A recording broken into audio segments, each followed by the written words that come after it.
Happy Wednesday, my dear friends. So it's been a very trying day today, to say the least. It's like,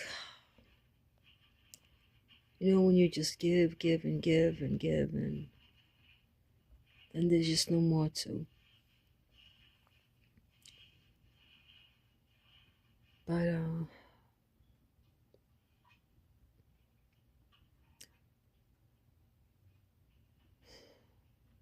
just exhausted. So today at work was haircutting day. My neighbor and friend is a hairdresser, and she comes by my place of employment when needed to give them all their haircuts. And I don't know if it was a full moon or what the heck. They were just totally out of it. So I was kind of embarrassed, and I felt bad also for my neighbor that she had to see what went on. But I don't know. I think, wow, please God, don't let me get like that when I'm older. Please don't. It's just, it was like taking 10 2-year-olds for haircuts. And who's first and who's second and this and that and that.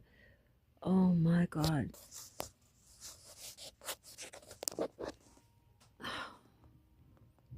So after that whole thing was over, I had to go do some shopping for them, which I stocked up the refrigerators for them on Saturday because I knew we were going to have snow.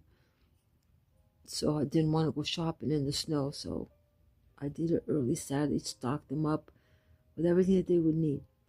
I do the major cooking, the dinners, and we supply like stuff that they could make for themselves for lunch, breakfast, and so I did that on Saturday. Monday, 2 days later, refrigerator is cleaned out. Like I had emptied it to clean it out. Totally clean. I didn't even have one slice of cheese in there. I'm like, oh my God. Because I'm on a budget. My boss gives me so much every week to buy groceries for them. But I have to make sure that the first thing that I buy is ingredients for their major meal, which is dinner that I cook. I'm not going to give these people hot dogs and beans 3 times a week. I give them like good meals. They have London broiled, they have chicken so many different ways, barbecue, whatever, fried chicken, stuffed shells, all different kinds of pasta meals. They always have their vegetable, their three main items for the meal. And so that's my major concern, is buying that first. And then, we supply like bread, butter, cereals, cold cuts, stuff, that they themselves can make something to eat. And I just couldn't believe like all the stuff that I had bought was gone.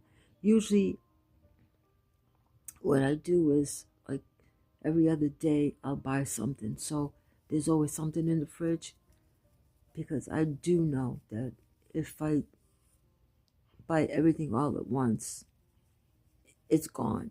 Because these are people that don't do anything all day long. So what do when you're home? You watch TV and you eat, and I was just like, oh my God. So of course there I go, get out my bank card, and I don't know.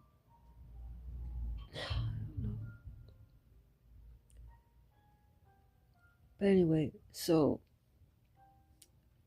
when I was going back there for dinner, I had grabbed my wallet, and so I could stop at the local corner store on the way home. And so I have this big platter of the dinner, which I made like, it looks like an omelet, but it's not. Um, it had like chicken, beef, rice, corn,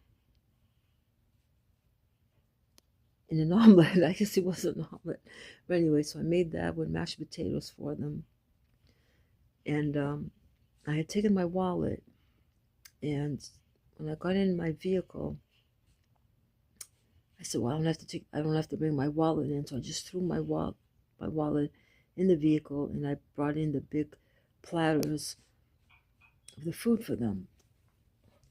And I served them and everything, did my cleaning. I got home, and I said, shoot, I forgot to go to the store. So I get back in the vehicle. I'm like, I can't find my wallet. Oh my God, I was going crazy. I looked everywhere. I looked in my driveway. I looked in front of my job. I looked at the driveway at my job. I was looking under people's vehicles. Maybe I dropped it, this and that. It wasn't anywhere to be found. And I'm like, maybe I didn't take it. Maybe it's still home. No, nowhere in the house. Got my husband to help look for it. Nowhere in the house. I was losing it. I was like, oh my God. Because it wasn't just my like bank cards and my information. I have some of my residents' cards on me because there's 2 or 3 of them that I pay their rent for them. I buy their medicine. I buy whatever they need. So I have their cards. I was like, oh God. I was like freaking out. I was like, God, I know that I was kind of mean today, and I'm sorry, but please, please help me find my wallet. And I was still edgy and crying, and then all of a sudden I just felt like this peace come over me. And I said, I'm going to go back to work. I'll check the driveway one more time and so forth. So I went back to work, and I went inside. And one of the residents there, I forgot that I had brought half a case of soda for him. And when I got in the house, he was holding my wallet. And he was like, what do I do with this? I'm like, that's my wallet. I've been going crazy looking for it. And he said it was inside the case of soda that I bought for him. So, and I fight with myself all the time over this, because I know better than to stress and just say, God, please help me with this situation. And when I get to that point, when I ask him, he always does. And I love that phrase that says, be still and know that I am.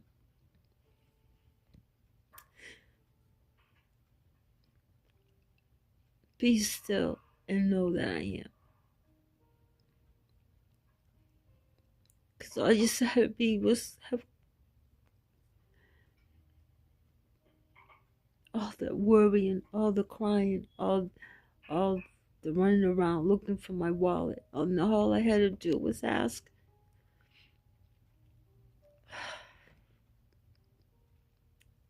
I don't know, it just made me so emotional.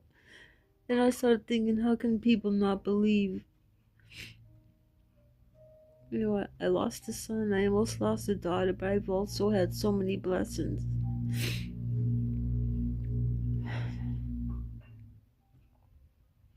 Be still and know that I am. So simple, but yet so beautiful.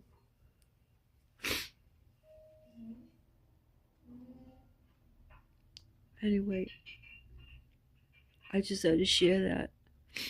We get so wrapped up and think that we can handle things on our own sometimes, you know.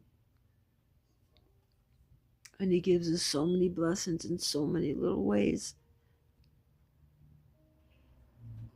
that we just take for granted and just think it's just a coincidence. How many coincidences can you have? You know, be still and know that I am. A few words that mean so much. Anyway, so I'm glad this day came to an end. I hope tomorrow is a better one. It will be. It will be. My babies are gone, so I miss them too, so I'm kind of emotional over that. But I just have to start looking forward to my next visit.